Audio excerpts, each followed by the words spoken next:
पटना में किसी को मेडिकल इमरजेंसी के समय खून की जरूरत होती है तो एक व्यक्ति का नाम जहन में आता है, मुकेश हिसारिया, जिसे ब्लड मैन के नाम से भी लोग जानते हैं। हमारे साथ मुकेश जी हैं और हम यहाँ 10 मिनट से हैं और 10 मिनट में 12 से अधिक फोन कॉल आ चुके हैं ब्लड के लिए।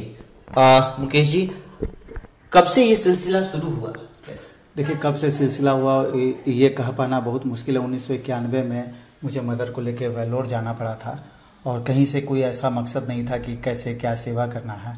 वहाँ कुछ चीज़ें ऐसी घटित हुई, मेरी माता जी को डॉक्टर ने जवाब दे दिया कि उनका देहांत हो सकता है ऑपरेशन टेबल पे। और जिस धर्मशाला में हम लोग शांति भवन धर्मशाला में रुके हुए थे, वहाँ से जब माँ के बेड तक आते थे तो बीच में एक ब्लड बैंक होता था सीएमसी वेल्लोर का।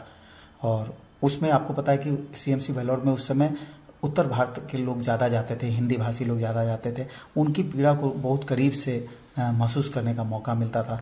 जब किसी को ब्लड मिलता था, उसके चेहरे पे जो मुस्कान 1000 किलोमीटर दूर जो गया था अपना इलाज करवाने के लिए, उनके अटेंडेंट के चेहरे पे जो मुस्कान आती थी, उस मुस्कान के बल पे कहीं ना कहीं दिल को सुकून मिलता था। और एक टीम लगा कि मतलब अगर मेरी माँ को नई ज़िंदगी मिली है तो मुझे भी ज़िंदगी देने में कहीं ना कहीं माध्यम बनना चाहिए। तो उस समय आपने ब्लड डोनेट किया था? नहीं, उस समय जब BS रामाकृष्णा सर थे, उन्होंने कहा कि आपकी माता जी का देहांत हो सकता है ऑपरेशन टेबल पे, तो अचानक मेरे मुंह से निकला कि अगर मेरी माता जी ठीक हो जाती हैं तो मैं पहली बार ब्लड डोनेशन करूँगा। तो 1991 में पहली बार मैंने वहाँ पे माता जी 1 महीने में ठीक हो गई तो पहली बार मैंने ब्लड डोनेशन किया। और उसके बाद पटना आने के बाद ये सिलसिला PMCH में, चूँकि गोविंद मित्रा रोड में मेरी दुकान थी, वहाँ से साल में 2 से 3 बार मैं जाता था और ब्लड डोनेशन चुपचाप करके आ जाता था। तो फिर अचानक ये क्या हुआ कि आप लोगों के लिए ब्लड उपलब्ध कराने के लिए जुनून से कार्य करने लगे? देखिए, इसके पीछे भी मतलब कड़ी को आगे जोड़ेंगे। जैसे मान लीजिए उस CMC वेल्लोर में ब्लड बैंक के बाहर की स्थिति ने कहीं ना कहीं दिल को मतलब बताया था, कुरेदा था कि कुछ करना चाहिए। पटना आने के बाद क्या हुआ कि 2006 में, उस समय ऑर्कुट का ज़माना था, हम लोग कई दोस्त मिलके ऑर्कुट के प्लेटफॉर्म पे एक मतलब आपस में जुड़े हुए थे। एक बच्चा सुबह सुबह दुकान खोलते के साथ आ गया और वो बोला, दरभंगा का बच्चा था, कि मेरी माता जी का देहांत हो जाएगा अगर शाम तक ब्लड नहीं मिलेगा, PMCH में भर्ती है। तो हमने क्या किया कि उस मैसेज को बगैर किसी से पूछे वो मैसेज मैंने ऑर्कुट पे पोस्ट कर दिया। सारे दोस्त नाराज़ हो गए, जितने दोस्त जुड़े हुए थे सब बोले कि सुबह का टाइम है और हम लोग को अभी इंटरटेनमेंट साइट पे ये क्या खून वून लाल वाल ये खून की बात कर रहे हो तुम, अच्छा नहीं लग रहा है। और संजोग ऐसा था कि इसको मुहिम बनना था। मेरे एक बचपन के दोस्त ने उस मैसेज को पढ़ा और वो PMCH में ब्लड डोनेट करके आ गया। और वो माता जी 10 दिन 15 दिन के बाद जब ठीक हुई तो उन्होंने आके मतलब दंडवत लेट कर जो मेरा चरण छुआ, देने वाला कोई और संजय अग्रवाल, लेने वाला PMCH, जान बची उस महिला की। और वो महिला माध्यम का पैर छू रही थी, उसने कहीं ना कहीं ऐसी ऊर्जा का संचार किया जिसके बल पे लगा कि ये इसको हम लोग को आगे बढ़ाना चाहिए।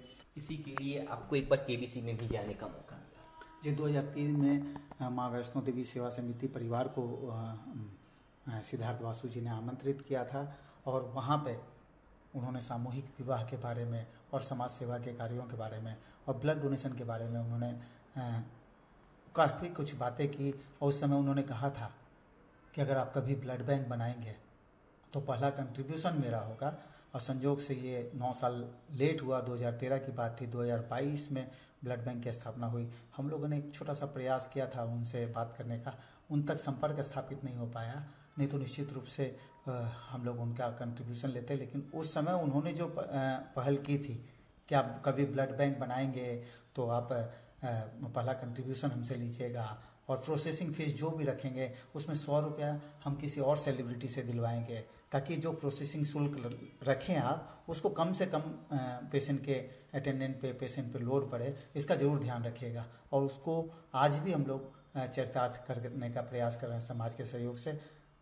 पहला चैरिटेबल ब्लड बैंक है जो सरकार द्वारा जो सरकारी शुल्क है, सरकारी हॉस्पिटल के जो ब्लड बैंक है उससे जो प्राइवेट हॉस्पिटल के पेशेंट जो भर्ती हैं उसके लिए जो प्रोसेसिंग चार्ज है 500 रुपये का, उसी चार्ज के बल पे हम लोग ब्लड दे रहे हैं। Thalassaemia, haemophilia, aplastic anaemia cancer और वैसी महिलाओं के लिए जो अपने पुरुष अटेंडेंट की पेशेंट की सेवा कर रहे हैं, उनको हम लोग उनकी पोजीशन को देखते हुए फ्री ऑफ कॉस्ट ब्लड उपलब्ध। जिस घर में इस तरह के बच्चों का जन्म होता है उसके परिवार की खुशी गायब हो जाती है। जब मैं पीएमसी जाता था ब्लड डोनेशन करने के लिए, एक बच्चा कई बार नजर आता था। उसकी माता से पूछते थे कि भाई ये बच्चे को क्या दिक्कत है, बोले इनको थैलीसीमिया। मुझे तो थैलीसीमिया के बारे में कुछ भी नहीं पता था। उस बच्चे से जब ब्लड दिलवाने के बाद पूछते थे बेटा नाश्ता किए क्या, बोला अंकल आज खून चढ़ाने का दिन है, कल से 14 दिन तो नाश्ता करूँगा। इस तरह की बातें जो बोलते थे वो कि आज उनको ब्लड चढ़ाने का दिन है, मतलब अगर उनको खून नहीं मिलेगा तो उनकी ज़िंदगी जाएगी, तो ब्लड चढ़ाना उनके लिए प्रायोरिटी था। और खाना जो है वो 14 दिन खाने के लिए उनके माता जी से जब हम लोग बात करते थे कि दीदी ब्लड मिल गया अब आप तो निश्चिंत है, बोला निश्चिंत नहीं, ब्याज की तरह ये 14 दिन कब खत्म हो जाएगा, फिर इसके लिए दूसरे यूनिट की व्यवस्था करनी है। परिवार के लोग रास्ता बदल देते हैं कि वो बचवा आ रहा है उसको खून देना पड़ेगा, ब्लड की व्यवस्था कैसे होगी, ये अगले 14 दिन की प्लानिंग में हम लोगों का रहता है और ये आजीवन चलना है। फिर हम लोगों ने माननीय मुख्यमंत्री जी श्री नीतीश कुमार जी के माध्यम से इन बच्चों की पीड़ा को लोक संवाद और जनता दरबार के माध्यम से बिहार सरकार तक पहुंचाया। आज तक 57 बच्चों का बोन मैरो ट्रांसप्लांट हुआ है, जिसके जरिए उन बच्चों को अब हर 15 दिन में खून नहीं चढ़ाना पड़ता है। इसमें माननीय प्रधानमंत्री श्री नरेंद्र मोदी जी की तरफ से 3 लाख का सहयोग मिला है और हर बच्चों को बोन मैरो ट्रांसप्लांट में जिनकी सालाना आमदनी 1 लाख से कम है, साथ में स्वास्थ्य विभाग और कोल इंडिया की तरफ से भारत सरकार की तरफ से 10 लाख रुपए का फंड मिलता है।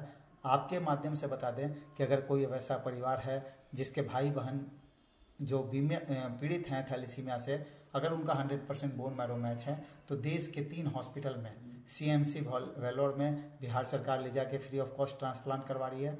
अगर वो नारायणा हॉस्पिटल बेंगलोर में या कोकिलाबेन में करवाना चाहते हैं तो हम लोग उसमें माध्यम बन सकते हैं।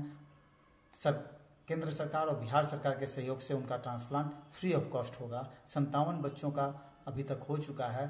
अभी लगभग आने वाले टाइम में 2025 में हम लोग 15 बच्चों का एक टारगेट लिया है हम लोगों ने कि 15 बच्चों को और इस बीमारी से मुक्ति दिलवाना है। 40 से ज़्यादा वैसी महिलाएं हम लोग के संपर्क में हैं जिनके पति ने छोड़ दिया है कि तुमने जन्म दिया तुम समझो। आपके माध्यम से एक मैसेज और है कि शादी से पहले जिस तरह कुंडली मिलान करते हैं वैसे ही एक टेस्ट होता है HbA2 टेस्ट। अगर हस्बैंड वाइफ का अगर वो टेस्ट अगर करवा दिया जाए तो 2 थैलीसीमिया माइनर की शादी को रोक पाएंगे। थैलीसीमिया माइनर कोई बीमारी नहीं है, 2 थैलीसीमिया माइनर की शादी को रोक पाएंगे तो घर में वैसे बच्चों का जन्म नहीं होगा जिनको जीने के लिए हर 15 दिन में ब्लड चढ़ाना पड़ेगा और वो बच्चा खुद के लिए, अपने परिवार के लिए परेशानी का और समाज के लिए परेशानी का सबब बना हुआ कि यही समाज उसको ब्लड दे रहा है। जी, तो इसीलिए आप मुहिम में लगे रहते हैं कि शादी अगर करनी है तो कुंडली मिलान कीजिए मत कीजिए, लेकिन ब्लड का मिलान बिल्कुल करना चाहिए। और हम लोगों ने आज एक बार फिर से माननीय प्रधानमंत्री जी और माननीय मुख्यमंत्री जी से हम लोगों ने आग्रह किया है, आपके माध्यम से फिर से उस सुझाव को हम लोग रिपीट कर रहे हैं कि कम से कम एक पहल भारत सरकार को, बिहार सरकार को करनी चाहिए कि मैट्रिक के सर्टिफिकेट पे ही सर्टिफिकेट इशू करते हुए सरकारी हॉस्पिटल में एक प्रोविजन कर देना चाहिए, जिसके जरिए ये पता चल जाए कि बच्चा 18 साल के बाद जब शादी, अगर उसकी शादी होनी है कई साल के बाद, तो मैट्रिक के सर्टिफिकेट पे लिखा है कि अगर थैलीसीमिया माइनर है तो उसको एक गाइड के रूप में एक पेपर लगा दिया जाए कि जिस समय तुम्हारी शादी होगी तो तुम इस बात का जरूर ध्यान रखना कि होने वाला पार्टनर थैलीसीमिया माइनर तो नहीं है। अगर थैलीसीमिया माइनर है तो शादी से बचना चाहिए। बिल्कुल सुना आपने कि किस प्रकार से लोगों की जीवन बचाने के लिए प्रयास कर रहे हैं और इनका कहना है कि इससे आत्मिक संतुष्टि मिलती है कि हाँ समाज के काम आ रहे हैं। बहरहाल हम भी ईटीवी भारत के माध्यम से अपील करेंगे कि रक्तदान करें, इससे कई लोगों की जीवन बच सकती है। ईटीवी भारत के लिए पटना से कैमरामैन अशोक के साथ कृष्ण नंदन।